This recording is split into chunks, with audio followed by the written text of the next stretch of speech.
Saúdo a igreja com graça e a paz de nosso Senhor e Salvador Jesus Cristo. Amém? Amém.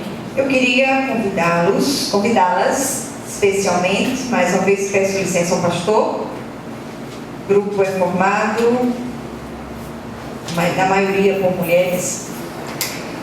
Vamos abrir no livro de Josué, capítulo 24, o último capítulo, e vamos ler do versículo 14 até o versículo 16. Josué 24, do 14 ao 16. Enquanto as irmãs abrem as suas Bíblias, eu queria oferecer o culto de hoje em ação de graças por uma vitória dada pelo Senhor à minha nora Alessandra.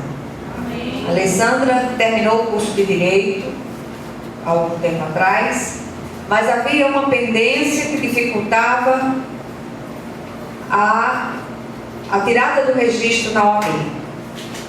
E a situação do ponto de vista humano era praticamente impossível, e nós nos levantamos para clamar ao Senhor. E agora, exatamente nesse instante, ela está fazendo o juramento dela da OAB, para a glória e honra do nosso Deus, que é Deus tremendo e Deus de respostas, Deus que não nos deixa sem respostas às nossas orações. Amém? Josué 24, do 14 ao 16, diz o seguinte: agora, pois, temei ao Senhor e servi-o com integridade e com fidelidade. Deitai fora os deuses aos quais serviram vossos pais da além do Eufrates e no Egito, e servi ao Senhor. Porém, se vos parece mal servir ao Senhor, escolhei hoje a quem sirvais.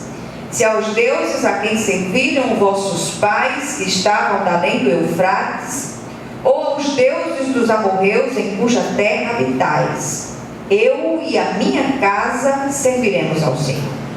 Então respondeu o povo e disse: longe de nós o abandonarmos o Senhor para servirmos a outros deuses. Amém? Amém. Senhor nosso Deus e nosso Pai, como foi pedido pelo teu servo, fala conosco. Fala conosco de modo claro, de modo vivo, que nós possamos nessa tarde renovar a nossa aliança contigo, como fez o teu povo no passado. Que o Senhor possa ministrar essa palavra de um modo irrefutável aos nossos corações, que possamos compreender aquilo que o Senhor deseja ministrar, e que o teu Espírito venha com liberdade a cada um dos nossos corações e falar conosco de modo particular e singular, em nome de Jesus. Amém? Glória a Deus. A primeira coisa que eu queria dizer ao grupo é que em Deus não há meio termo. Ninguém é meio crente. Eu acho muito interessante porque tem uma história das pessoas dizerem: olha, fulano não é crente, mas é amigo do Evangelho. Ninguém é amigo do Evangelho a não ser aquele que é crente, praticante da palavra de Deus, crente em Jesus Cristo. Certo? Então o capítulo 24 deste livro, ele traz as palavras finais do general Josué, palavras de despedida ao povo de Israel. E no contexto dessas palavras, nós encontramos esse texto que nós acabamos de ler. Eu sugiro que toda a igreja leia todo o capítulo. E nós vemos aqui uma renovação da aliança do povo com Deus Todo-Poderoso. Josué conclama o povo a renovar a sua aliança com o Senhor. O povo agora estava de posse de vitória, acabara de entrar na terra prometida, e tudo quanto Deus dissera se cumpriu. Eu queria que nós atentássemos para as palavras do versículo 13 deste mesmo capítulo, quando o Senhor diz o seguinte: dei-vos a terra que não trabalhastes, e cidades que não edificastes, e habitais nelas. Comeis das vinhas e dos olivais que não plantaste. Então o Senhor preparou tudo para o seu povo amado, para o seu povo escolhido. E agora Josué reúne esse povo e faz essa grande proclamação. Uma aliança é feita entre duas partes. Deus havia cumprido a parte dele, mas Israel aqui e acolá falhara em cumprir a sua, voltando para as práticas idólatras aprendidas no Egito. E eu queria chamar a atenção do grupo para o fato de que há um perigo muito grande desse namoro da igreja com o mundo lá fora. Há um perigo muito grande de nós usarmos os métodos do mundo dentro da igreja. O problema da infidelidade do povo de Deus não é novo. Nós vemos aqui que isso aconteceu há muito tempo atrás, e mesmo em nossos dias conseguimos enxergar essa prática maligna. Jeremias, no seu livro profético, no capítulo 2, versículo 13, ele diz assim: 2 males cometeu o meu povo. A mim me deixaram o manancial de águas vivas e cavaram cisternas rotas que não retém as águas. Então, onde nós temos bebido? Em que fonte nós temos bebido? Será que a fonte na qual nós temos bebido é a santa palavra de Deus? Ou nós temos buscado outras fontes? Percebemos um lamento de Deus nas palavras do profeta. A tendência de abandonar o Senhor é antiga. A passagem de Josué que lemos no início nos dá conta dessa triste realidade. Do mesmo jeito que Deus agiu no passado, age nos nossos dias. E nós tendemos mais uma vez a dizer: não, isso eram palavras pesadas, porque diziam respeito à velha aliança. Mas essa é uma percepção absolutamente equivocada de nossa parte. Jesus, no Sermão do Monte, ele disse: se a vossa justiça não exceder em muito a dos escribas e fariseus, de modo nenhum entrareis no reino dos céus. Então, a graça não é licença para pecar, não é liberdade para fazer aquilo que está fora da vontade de Deus. Então, a nossa responsabilidade como povo escolhido por Deus implica em 3 atitudes das quais não podemos fugir. Primeira, temer ao Senhor. Parte A do versículo 14, que eu não vou ler outra vez, até para não ficar muito extenso, e sugiro que vocês leiam depois em casa, com mais vagar, todo o texto. Primeira coisa, temer ao Senhor. Não significa sentir medo de Deus, mas é uma profundíssima consciência reverente da sua presença. Nós tendemos a achar que o Senhor só está dentro das 4 paredes da igreja visível, do templo visível de pedra e cal.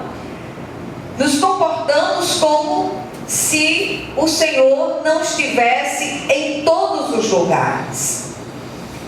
Então, naquele lugar nós oramos, como estamos aqui hoje fazendo, oramos, cantamos, usamos cacoetes e jargões pentecostais, e vamos com um pé no mundo e outro no reino. Vamos seguindo assim, manquejantes. E eu pergunto: até quando? O Salmo 139, versículos 7 e 8, o Senhor diz assim: para onde me ausentarei do teu espírito? O salmista falando: para onde fugirei da tua face? Se subo aos céus, lá estás. Se faço a minha cama no mais profundo abismo, lá estás também.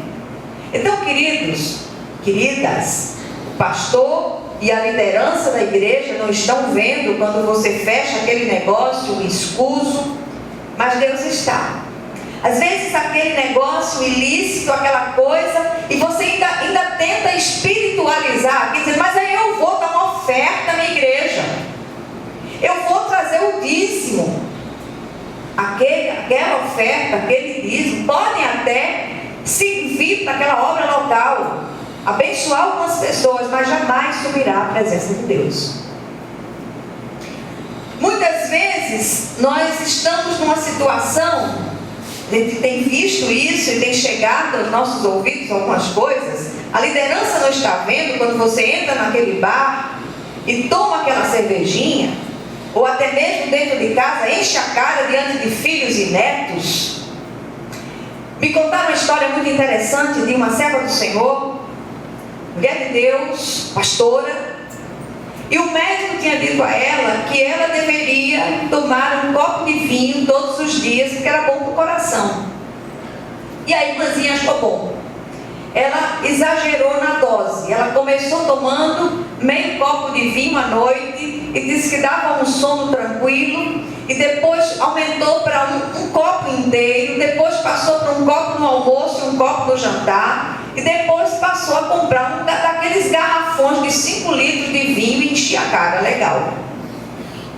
Chegou o ponto do marido dizer: olha, marido, os netos, os filhos, nós não sentaremos mais na mesa com você enquanto você estiver fazendo isso. Casa de pai é escola de filho. Então, muitas vezes, a gente lá na frente vai amargar na vida dos filhos e netos a semente maldita que nós plantamos lá atrás. Todas as coisas são lícitas? São, mas nem todas convêm. Então a gente tem que aprender a dizer não a determinadas práticas, porque nós não sabemos o que é que aquilo pode gerar. Não tem nada demais.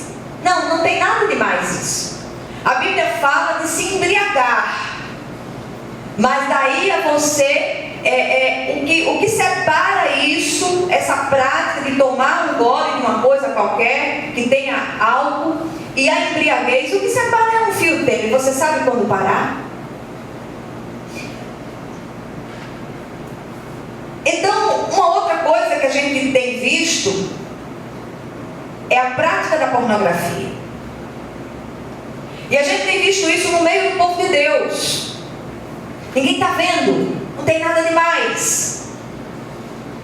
Então, nós somos chamados aqui, pelo texto trazido por Josué, a temer ao Senhor, a ter reverência da presença de Deus, e aonde quer que nós estejamos, o Senhor está presente. Se a minha casa não puder ser um local onde o Senhor é adorado, aonde é que Ele vai ser adorado? Outro dia eu vi um comentário dessas postagens que se fazem, que dizia assim, o seguinte: a criança, quando chegou na igreja, disse ao pai: eu queria morar aqui. E o pai disse: por quê? Porque aqui o senhor é tão bonzinho. E em casa era um negócio sério. Então, minhas amadas, Deus está vendo. E tantas outras coisas às quais o apóstolo Paulo diz que só referir é vergonha. Quando os nossos temores em relação àquilo que nos rodeia se agigantam, é sinal que perdemos o temor de Deus. Em Deus não há meio termo. E eu pergunto: de que lado nós estamos? A segunda coisa que o texto nos chama a atenção é que devemos servir ao Senhor somente. Versículos 14, parte B e 15a. No reino de Deus não há servos temporários. É costume no final do ano nós encontrarmos as lojas abrindo espaço para funcionários temporários. Mas no reino de Deus não é assim. Não há servos temporários. O contrato dura a vida inteira e entra pela eternidade. Servir não é uma brincadeira emocional, é algo para toda a vida presente e futura. Ai daqueles que brincam de servir. Josué afirma que essa decisão deve ser feita com integridade e fidelidade. Deus não aceita corações divididos. A rendição precisa ser plena e total. Ouvimos alguns dizerem assim: olha, eu já fui crente. E quando eu escuto alguém dizer isso, eu digo: mentira sua, que você nunca foi crente, porque quem foi crente será sempre crente. Quem crê no Senhor, quem entregou a sua vida ao Senhor de todo o coração, quem nasceu de novo, quem foi regenerado da da água e do Espírito, jamais voltará atrás. Você pode se entristecer com a igreja, você pode se entristecer com liderança pastoral, seja lá o que for, mas não se entristece com Cristo, porque você sabe em quem crê. Muitos querem servir ao Senhor e ao dinheiro, ou querem um Deus self-service que atenda seus desejos egoístas. Quando não são atendidos, agem como crianças mimadas, dizendo assim: olha, eu não quero mais servir esse Deus, eu não quero mais ir à igreja. Enquanto o apóstolo Paulo diz assim em Filipenses 1:21, ele diz: porquanto para mim o viver é Cristo e o morrer é lucro. Muitos são adeptos do para mim o viver é lucro e o morrer é Cristo. Muitos preferem essa versão. Ou seja, na terra querem desfrutar de seus prazeres e ter Cristo só na eternidade. A quem queremos servir afinal? A quem achamos que estamos enganando? A Deus? Certamente que não. Então, esse é um culto onde nós oramos por causas impossíveis, onde nós nos reunimos quinta após quinta para trazermos à presença de Deus as nossas impossibilidades. Pois bem, queremos mudanças, mudemos nós. Essas mudanças precisam começar por nós. Ontem, trazendo uma palavra à igreja, isso aí já nos remete à terceira coisa que nós queremos ressaltar no texto, que é o servir ao Senhor. Não só servir, mas escolher o Senhor, ficar do lado do Senhor, permanecer do lado do Senhor. Ontem trouxe uma palavra do Salmo 125. Aqueles que são de Deus, aqueles que buscam o Senhor, eles são como o monte de Sião que não se abala, permanecem para sempre. Então, queridas, a terceira coisa é escolher ao Senhor. Josué fez a escolha certa. Será que nós podemos bradar como Josué, ainda que pela fé, eu e a minha casa serviremos ao Senhor? Ninguém é obrigado a servir a Deus, a entregar-se a Ele, mas se fez essa escolha, se fez essa entrega, ela deve ser com integridade e de forma plena, de forma absoluta. Deus requer prioridade, exclusividade, porque de Deus não se zomba. Escolher a Deus significa dar a Ele a primazia em todas as coisas, dar-lhe o primeiro lugar em nossa vida. O povo então, ali tocado pelas palavras ungidas de Josué, declarou: longe de nós o abandonarmos o Senhor. O que o Senhor está requerendo de nós no dia de hoje, nesse dia em que eu também proponho a cada um de nós, que renovemos a nossa aliança com o Senhor. Eu não me canso de lembrar de uma situação que eu vivi. Eu fui chamada por uma irmã de uma outra comunidade, e ela me disse, ela estava passando por um momento muito difícil, muito deprimida, e disse: olha, eu queria fazer outra vez uma entrega da minha vida a Jesus. Eu disse: como assim? Ela disse: quando eu entreguei a minha vida a Jesus da primeira vez, foi algo emocional. Eu não tinha consciência de Cristo que eu tenho hoje. E eu ainda tentei retrucar com ela que aquilo ali tinha valido ao ponto dela estar no estado em que estava, com a consciência de Cristo que ela tinha, mas ela foi intransigente. Ela disse: eu quero fazer. E eu queria muito que você estivesse presente nessa hora. E ali aquela moça derramou o coração na presença de Deus, ratificou aquela entrega que já tinha sido feita no passado e disse: Senhor, não permita que jamais eu abandone os teus caminhos. Ela já é uma senhora, mais de 60 anos, e ali eu vi a glória de Deus descer naquela situação. O que nós aprendemos nesse texto a respeito dessa renovação da aliança? Precisamos restaurar o temor do Senhor em nosso coração, que é o princípio da sabedoria. Queria que você pensasse nisso, sempre que tiver que sair e entrar, de ir e vir, deitar e levantar, comprar e vender, trabalhar e se divertir, lembre-se, não há um só lugar em que possamos nos esconder da presença de Deus. Segundo lugar, aí vem a grande pergunta, afinal, a quem queremos servir ou a quem temos servido de fato? Será que verdadeiramente temos servido ao Senhor com integridade e fidelidade de coração? Nós estamos vivendo um tempo que é preciso definir de que lado você está. A despeito de todas as perseguições, a despeito de todas as dificuldades, de todas as agruras pelas quais passarmos, que possamos dizer, eu e a minha casa serviremos ao Senhor. Amém? E finalmente, que possamos fazer como Josué, que possamos nos decidir hoje, ratificando essa aliança com o Todo-Poderoso, e mais uma vez dizendo, eu e a minha casa serviremos ao Senhor. Amém? Amém. Que Deus nos abençoe e que possa falar ao nosso coração naquilo que eu sei que sou profundamente deficiente. Amém? Vamos orar uns pelos outros.